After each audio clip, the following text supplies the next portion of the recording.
And I was sent one of these emails, and the title of the poem was What Teachers Make, and I loved it. But it was written by anonymous. And later I found out that it wasn't really anonymous. It was our keynote speaker who will be giving his poems to us today. And so I'm thrilled that he's here. He is from New York City. He's a performance poet. He's one of the most well-known poets to have emerged from the poetry slam movement and one of the original poets to appear on the HBO series Def Poetry Jam. A four-time National Poetry Slam champion, Molly is the author of 2 collections of poetry and most recently a book of essays called What Teachers Make, in praise of the greatest job in the world. In April of 2012, Molly completed a 12-year project of convincing 1,000 people to become teachers and marked the occasion by donating 12 inches of his own hair to the American Cancer Society. Once the official voiceover on all Burger King commercials for radio and television, Taylor Molly has narrated several books on tape. He's also taught college, high school, and middle school, and once, in a single Scrabble game, earned a score of 581. Please help me in welcoming a true advocate for teachers, Taylor Molly.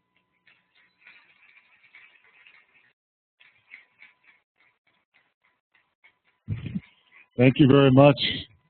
Good afternoon. Whenever that factoid from my bio is mentioned, that once in a Scrabble game I earned a score of 581, and I hear, as I did just now, someone say, wow, and other people chuckle in their amused pride, I know that I am among my people. When that is announced at a middle school where nobody cares, I know it's going to be a tough reading. How falling in love is like owning a dog. First of all, it's a big responsibility, especially in a large metropolitan area like Roanoke. So think long and hard before deciding on love. On the other hand, love gives you a sense of security. Because when you're walking down the street late at night and you have a leash on love, ain't nobody going to mess with you. Because crooks and muggers, they think love is unpredictable. Who knows what love could do in its own defense? It may lunge at your throat with its pointy teeth. Yeah! On cold winter nights, love lies between you and lives and breathes and makes funny noises. Love wakes you up all hours of the night with its needs. Love needs to be fed so it will grow and stay healthy. Love doesn't like being left alone for long, but come home and love is always happy to see you. It may break a few things accidentally in its passion for life, but you can never be mad at love for long. Is love good all the time? I'm actually asking you. Those of you who have ever been in love or owned a dog, answer me this question. Is love good all the time? No. No.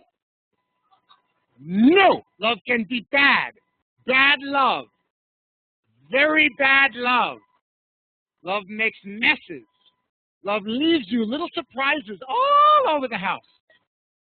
Love needs lots of cleaning up after. Sometimes you want to get a piece of rolled up newspaper and swat love on the nose, not so much to cause pain, but just to let love know, don't you ever do that to me again. Bad love. Sometimes, God help you, you just want to get love fixed. But most of the time, love just wants to go out for a nice long walk because love loves exercise. It'll run you around the block and leave you panting, breathless, or wrap itself around and around and around you until you're all wound up and you cannot move. If you throw things away, love will bring them back. Again and again and again, but most of all, love needs love, lots of it. And in return, love loves you and never stops. Thank you.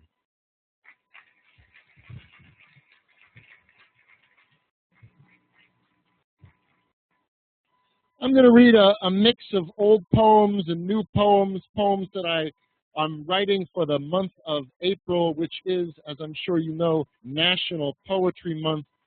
Many of my friends take part in something called the 30-30 Challenge, which is writing a poem every day for the month of April. More on that later. This poem is called Undivided Attention, What All Teachers Want and Few of Us Ever Get. In middle school or, I suspect, community college. Undivided attention.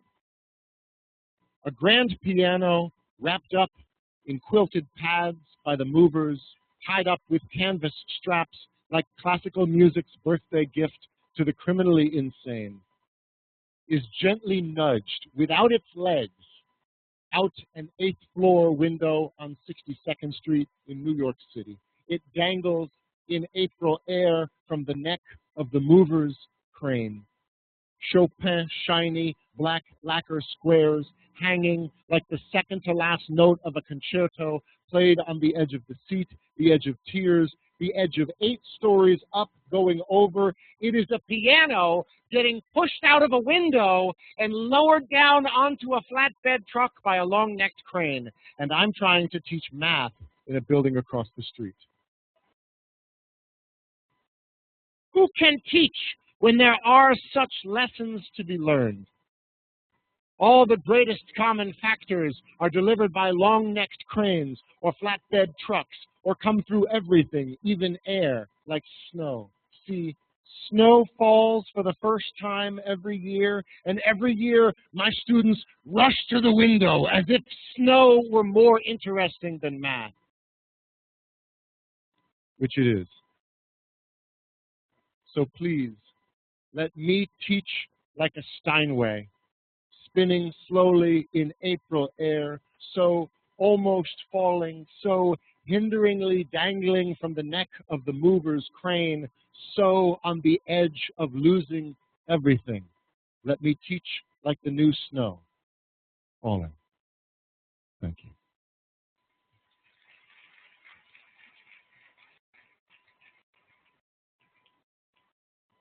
I think it's wonderful, Nan, this technological innovation that you have this year, where any book title that is mentioned,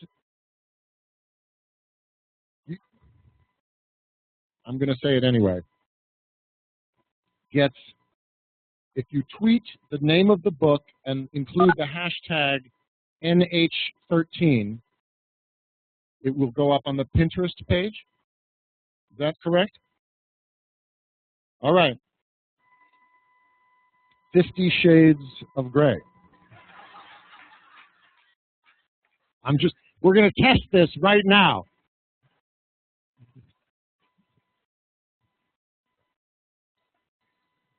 This poem is called The Miracle Workers. Sunday nights I lie in bed awake, as all teachers do, and I wait for sleep to come, as though sleep were the last student in my class to arrive. My grading is done, my lesson plans are in order, and still sleep wanders the hallways like lower school music class. I'm a teacher, this is what I do. I'm a miracle worker. Like a builder builds or a sculptor sculpts, a preacher preaches, and a teacher teaches. We are experts in the art of explanation. I know the difference between the questions to answer and the questions to ask. That's an excellent question. What do you think? If two boys are fighting, I break it up. But if two girls are fighting, I wait until it's over, and then I drag what's left to the nurse's office.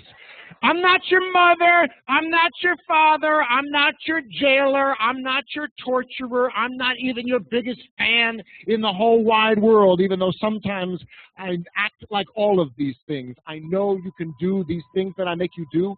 That's why I make you do them. I'm a teacher, and that's what we do. We're miracle workers. Once in a restaurant, when the waitress said, "Can I bring you anything else?" And I said, "No, thank you. Just the check, please." And she said, "Oh, come on. How about a look at the dessert menu?" I knew I had become a teacher when I said, "What did I just say?" Please don't make me repeat myself. In the quiet hours of the dawn, I write my assignment sheets, and then I print them without spell checking them because I'm a teacher, and teachers don't make spelling mistakes, do we? So as a matter of fact, the new school dress code will affect all members of the 5th, 6th, and 78th grades. And if you need an extension on your essays examining the pubic wars from a hysterical perspective, you may have only until January 331st. I make kids wonder. Once, while a student of mine was digging in her backpack for a pen, I put on the corner of her desk a pen. But she didn't see me do it. So when I walked to the other side of the classroom and she raised her hand, still not seeing the pen that I had put on the corner of her desk, and said, "Mr. Molly, do you mind if I borrow a pen from you?" I went,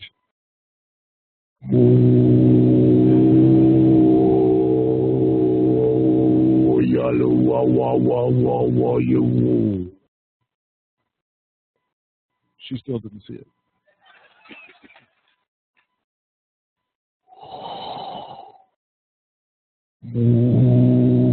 You already possess everything you require to succeed, including a pen. For a second, she still did not see the pen that I had put on the corner of her desk, but said instead, "Mr. Molly, you are probably the weirdest teacher I have ever had. Could you please just loan me a..." Oh my gosh!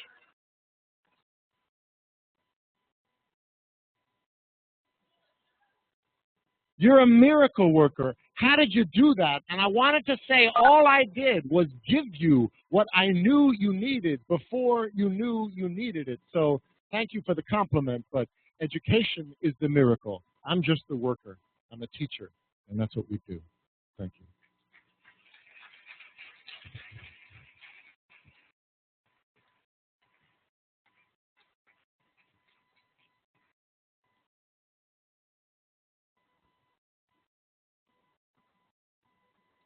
Labeling keys.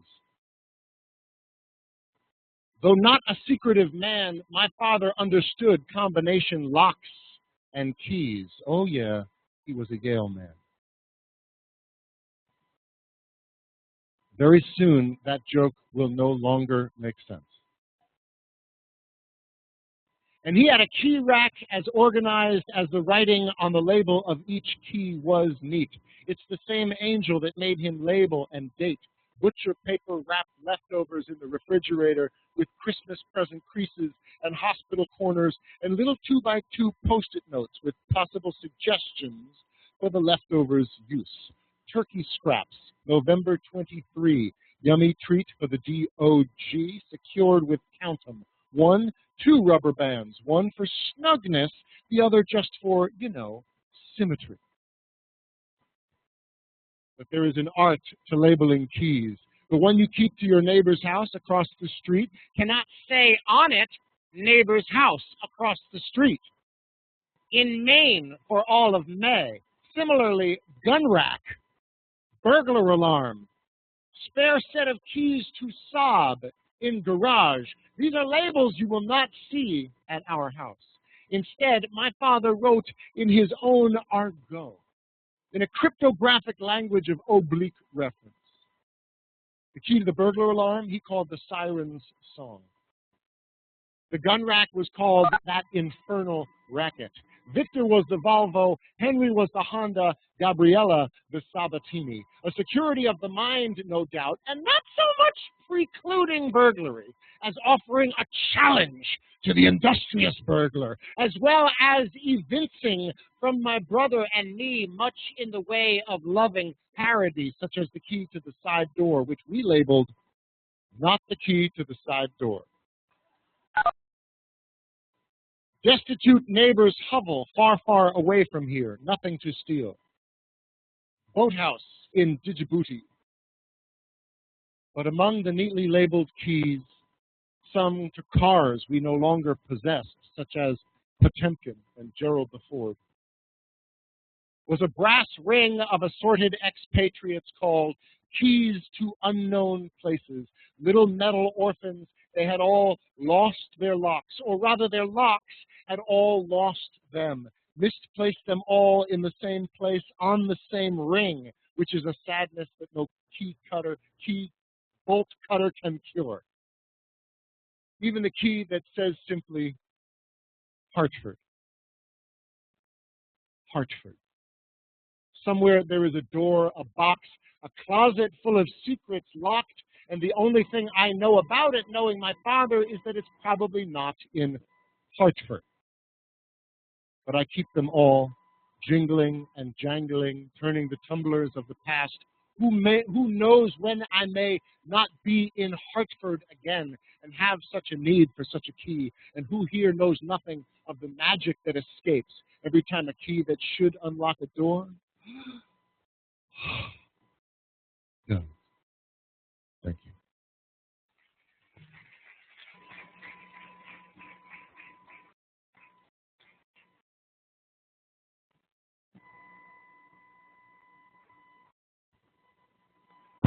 Many people have a collection of keys. If you are dumb enough to keep all of the keys necessary to unlock the secrets of your life in a drawer, then I can't help you. But whenever you get a new key, there's something about the key that suggests, oh, you'll be able to remember this. Like every time you create a new account online, you think, okay, I don't want what usually happens to me to happen with this. So I'll think of a password. Okay, that password I will definitely remember. There is no need for me to write this down in a secure place because I'm never going to forget it. Like me with great ideas. That's such a great idea. This is not a poem. This is just. I am indirectly here as a result of that poem, What Teachers Make, which got anonymously sent around the internet. That is how you discovered me. That is probably how a lot of people here discovered me. My new book is called What Teachers Make. Here is the poem, and I will read a short chapter from the book, then we will see where we are. What teachers make, or objection overruled, or if things don't work out for you, you can always go to law school. He says the problem with teachers is what the kid going to learn from someone who decided that his best option in life was to become a teacher. I'm sorry. He reminds the other dinner guests that it's also true what they say about teachers, those who can do and those who can't teach. I'm sorry. I decide to bite my tongue instead of his. And resist the urge to remind the other dinner guests that it is also true what they say about lawyers, because we're eating after all, and it's supposed to be a polite conversation. I mean, you're a teacher, Taylor. Come on, be honest. What do you mean? And I wish he had done that. Asked me to be honest, because you see, I've got this little policy in my classroom about honesty and ass-kicking, which is, if you ask for it, well, then I have to let you have it. You want to know what I make? I make kids work harder than they ever fake hood. I can make a C plus feel like a Congressional Medal of Honor, and I can make an A minus feel like a slap in the face. How dare you waste my time with anything less than your very best? I make kids sit through 40 minutes of study hall in absolute. No, you may not work in groups. No, you cannot ask me a question, so put your hand down. Why won't I let you go to the bathroom? Because you're bored, and you don't really have to go to the bathroom, do you? I make parents tremble in fear when I call home at around dinner time. Hi, this is Mr. Molly. Hope I haven't called at a bad time. I just wanted to talk to you about something that your son said today in class to the biggest bully in the grade. He said, "Hey, why don't you leave that kid alone? I still cry sometimes, don't you?" And that was the noblest act of courage that I have ever seen. I make parents see their children for who they are and who they can be. You want to know what I make? I make kids wonder. I make them question. I make them criticize. I make them apologize and mean it. I make them write, and then I make them read. I make them spell.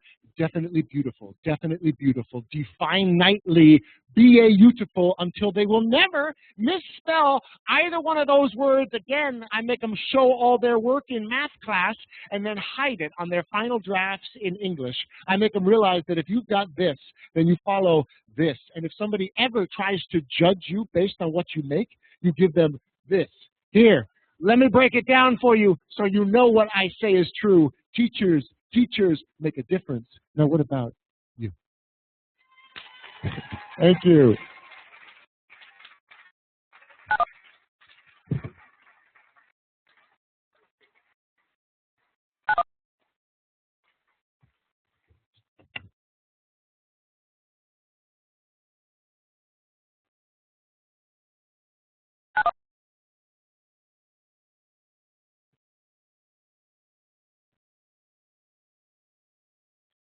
I know there is one person who is not so surreptitiously videotaping, apparently, this entire reading on her iPad. Yes, it's you. Is it video? Okay. No, I'd like you to stand up and come sit in my seat right up here, because you're going to get a much better quality video from right in the front.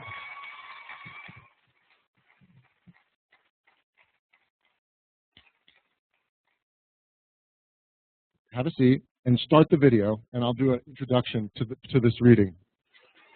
Yeah. Do you want me to say a specific hello to your students? No. What's your name? Camille. All right. Are we rolling? Okay. I'm Taylor Molly. This is October. By which I mean April 3rd, 2003, and I've given Camille permission. If this shit shows up on YouTube, that's the woman who did it right there.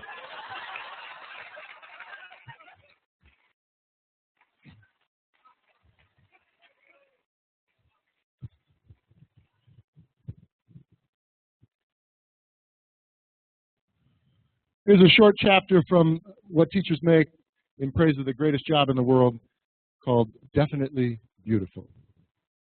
Funnily enough, whenever I perform the poem What Teachers Make in front of large groups of people, especially but not necessarily teachers, I invariably see heads nodding when I get to the part in the poem about making my students spell the words definitely and beautiful over and over again until they will never misspell either word. Answer that phone. It might be somebody who doesn't know how to spell definitely or beautiful. I learned how to spell the word definitely in 9th grade from my English teacher, Mr. Stuart Moss, who sang for the entire class the Definitely song, a mnemonic device that he claimed would teach us never to misspell the word ever again. It has a high, sweetly melodic tune, and it goes like this. There is no A in definitely. There is no A indefinitely. That's it. That's the whole song. The entire freshman class stared at Mr. Moss and said, "That's the song that's supposed to teach us to spell the word definitely correctly for the rest of our lives? That's not going to work. We're going to forget that before we go to sleep tonight." That was in the fall of 1978, and I still remember it perfectly.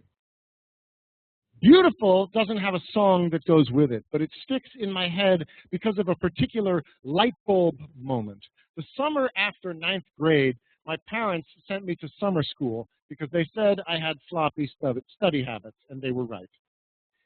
And in my humanities class, I sat next to a wrestler named Larry. And one day, Larry asked the teacher how to spell the word beautiful, adding that he had never been entirely quite sure.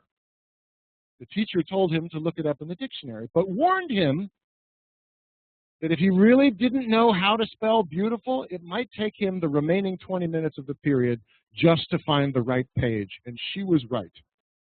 And when Larry finally found the word, he kept repeating the first 4 letters out loud, incredulously, as we packed up our things and headed to lunch.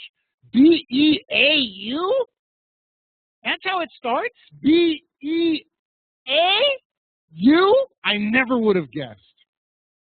He said it so many times that some of us began to parody the 4-letter litany of his astonishment. But deep inside, I was actually grateful. Larry wasn't the only one who had never been entirely sure how to spell the word beautiful before that day. Needless to say, I have sung the definitely song in classrooms full of students hundreds of times. Sometimes I even sing it through twice, as I did on October 3rd, 2013 at the Hotel Roanoke, adding extravagant musical flourishes while channeling my inner lounge singer. But I have no evidence to suggest that my need for more stage time has improved the power of the original. What's more, every time I have told the story of how I learned to spell the word beautiful, it ends with my own students listing off the first 4 letters in their own dramatic and deliberate renditions of Larry the Wrestler's Grateful Wonder. But there is a larger point about these 2 backstories that I really wish I had managed to work into the poem, What Teachers Make. And that is this: the exhilaration that comes with all epiphanies, those unforgettable bursts of new understanding. We tend to think of learning in the same way that we imagine a child grows taller, as a gradual, steady process marked by occasional spurts of accelerated progress. But the process of learning is more like a series of minor and major lightning bolts that strike the brain constantly. And if you have ever witnessed one of those moments occurring in someone else, then you know why teachers say it's one of the secret joys of the profession, especially if they helped make it happen. What do teachers make? Teachers make lightning strike over and over again. Thank you.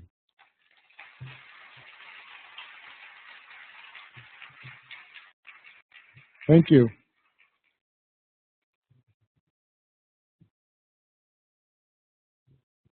I'm going to talk very briefly about things that I have for sale right outside the door. All 3 of my books, my 2 poetry books and the recent book, What Teachers Make, in Praise of the Greatest Job in the World. I also have the Taylor Molly What Teachers Make pen. Don't laugh, because this pen for $5 has the entire text of the poem on a little pull-out screen like that. You can see what I look like with my 14 inches of hair before I donated them last April. Oh my gosh, we're coming up. April 7th was when I cut off my hair, when I convinced the 1,000th person to become a teacher. I wrote that poem, What Teachers Make, on January 1st of 1998. The first chapter outlines the party at which that young lawyer inadvertently insulted me and you and the rest of the teaching profession. And I began to get emails. It wasn't published in this book until 3 years later, but I did post it on my worldwide website, which in 1998 was brand new and included lots of pages saying, under construction, or coming soon. And pretty soon after that, people began to tell me that they had decided to become a teacher as a result of that poem and others that I have written about the teaching profession. And so I gave myself a goal that I was going to create 1,000 new teachers. I was going to convince 1,000 people to become teachers simply by the way I spoke about the profession. And it took me twice as much time as I thought. It took 12 years instead of 6. It's not a very scientific process. I have no way of knowing whether they're still teaching. Just by show of hands, is there anybody here who knows that they are on my list? I just thought that would be, well, okay. You are? You wish you were. Well, thank you. And thank you for saving me from that awkward. That's why I never say, are there any requests? Because I'm afraid there's going to be nothing. Where was I going with this? Oh, all 3 books, a pen, and a new T-shirt that says, "Teachers make a difference. What about you?" And the special deal is that if you buy 2 of my books, you get a free pen, and if you buy 3 of my books, you get a free T-shirt. And this one I may have accidentally broken. I'm going to give it to you. So thank you very much. I'll do a couple more poems. I'm going to slip this copy of this book in the middle of the stack of What Learning Leaves. That was the name of my first book, because it has my set list written in the back of it, which would be kind of an interesting memento for someone who was here today. But if I don't sell this book today, this will just be vandalism.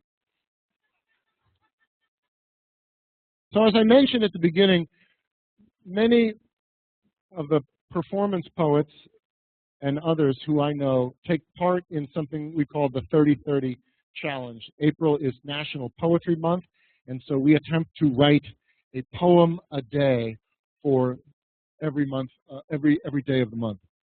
I post it on my Twitter account. I put it on my website.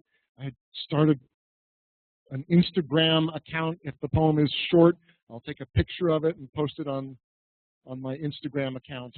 And some are good, some are bad. You wanted to know my writing process? I sit down, I write often in a little moleskin journal, and then there's an editing process that goes when I turn that poem into a computer file. But because I'm a spoken word poet, I am so glad I did not wear that blue shirt today. That is actually not the sentence I wanted to continue, but that's my favorite shirt, and I often wear it, and I am embarrassed when I'm wearing it. Never mind, you know what I'm saying. Listen to what I mean, not what I say. Because I'm a spoken word poet, no poem can be considered done until I have performed it in front of an audience of people. Other poets who are more traditionally page-oriented, would claim that that's silly. Why would you go back and change a poem just because you did or did not get a certain reaction from a bunch of drunk people at a bar or community college teachers in Virginia? But I am not one of those people. I would say this is valuable experience. I need it to work when it is read out loud. So I'm going to give you a couple of very new poems that may or may not have been posted for the month of April. I invite you to follow me, and you'll get a poem a day from me. My girlfriend gave me glow-in-the-dark stars on Christmas. We celebrated our first Jewish Christmas, which involves going to a Chinese restaurant and 2 movies. And it was wonderful.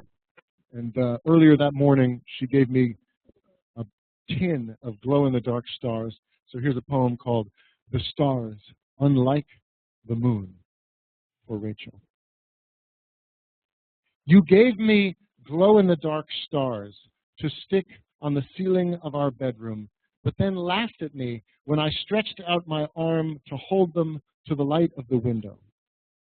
The stars glow in the dark, you said. That's what they do.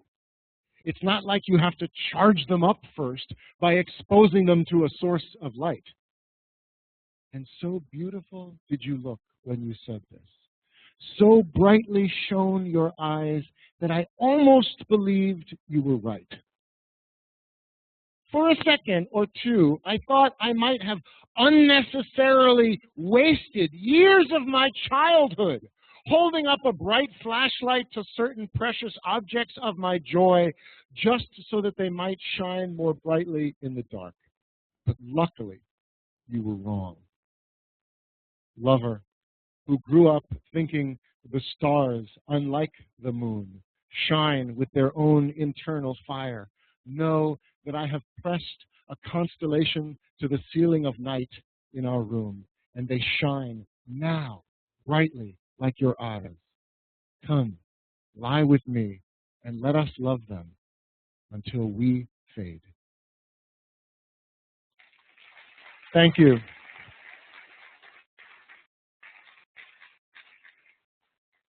Here's another poem for Rachel. This was posted yesterday. This was my offering to the gods of poetry for April 2nd. It's new. I don't know whether I completely have it memorized, but if I mess up, I'm not going to let you know. It's part of being a professional. Note to self, don't say that again. This is called Would You, Could You in an Old Synagogue. Passing the old shul in our neighborhood, which seems now to have become a home, the carved Hebrew in stone over the door, and the six-pointed star in the stained glass window, the only clues of its once consecrated past. I asked you if you could ever live in such a place, and you, thinking that I was asking if Judaism itself would sanction or approve such a move, said that Jews do not believe in a place made holy by ritual, or rather that you can celebrate the Sabbath anywhere you want in the world. In a cardboard box were the exact words you chose. And so I, of course, asked you next if in this cardboard box you could light the candles of Shabbat with a fox wearing wool socks. And your laughter is a blessing to my ears. You who knows exactly who it is I am. You, my foxy Jew, the green eggs to my ham. Thank you.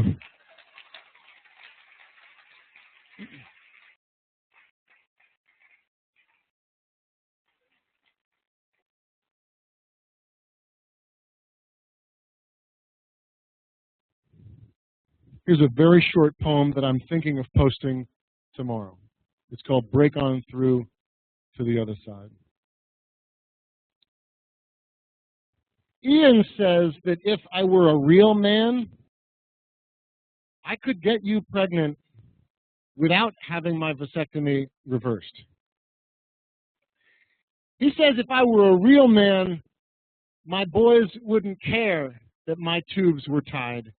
They would just break on through to the other side. Thank you.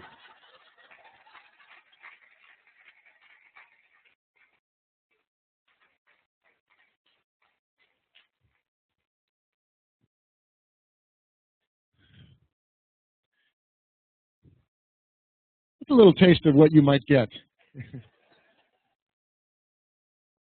So thank you so much for having me. Thank you for tracking down the author of that anonymous poem. Thank you for getting together for this inaugural event. Thank you for doing what you do. Thank you for having the vision to invite a keynote speaker who is not useful, but hopefully inspiring. Here is my final poem, and if I never get invited back, it'll be because of this one here. I look forward to talking to you outside. This poem is dedicated to anyone who has to grade an essay anytime soon. Has this ever happened to you? You work very, very hard on a paper for English class and still get a very low grade on it, like a D or even a D equals. And all because you are the liverwurst spoiler in the whale wide word. Yes, proofreading your peppers is a matter of the utmost impotence.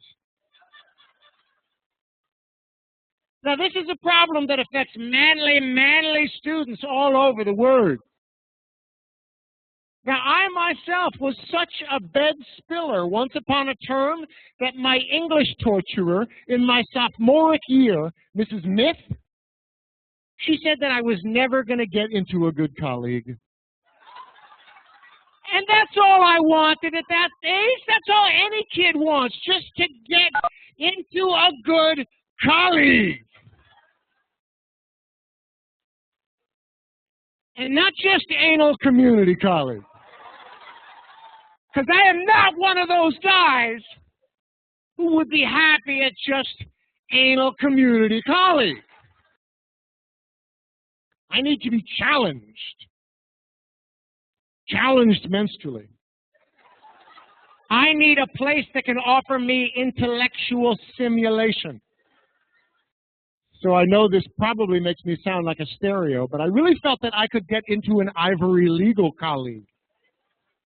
So if I did not improvement, then gone would be my dream of going to Harvard, jail, or prison. You know, in prison, New Jersey.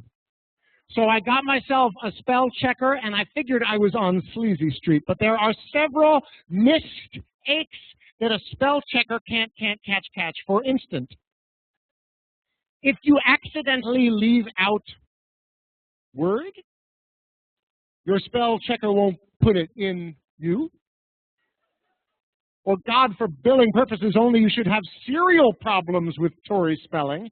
Your spell check-off may end up using a word that you had absolutely no detention of using, because, I mean, what do you want it to do? No, it only does what you tell it to do. You're the one who's sitting in front of the computer screen with your hand on the mouth going, clit, clit, clit. It just goes to show you how embargo one careless little clit of the mouth can be, which reminds me of this one time during my junior mint, the teacher took the essay that I had written on A Sale of Two Titties, and she read it. No, I am serial. She read it out loud in front of all of my assmates. It was quite possibly one of the most humidifying experiences of my entire life, being laughed at like that pubically. So do yourself a favor and follow these two Pisces of advice. One, there is no prostitute for careful editing of your own work. No prostitute whatsoever. And three, when it comes to proofreading, the red penis, your friend. Thank you very much. Have a great day. Have a wonderful conference. Have a great rest of the year. Go in poetry. Let poetry bless your lives. Thank you so much.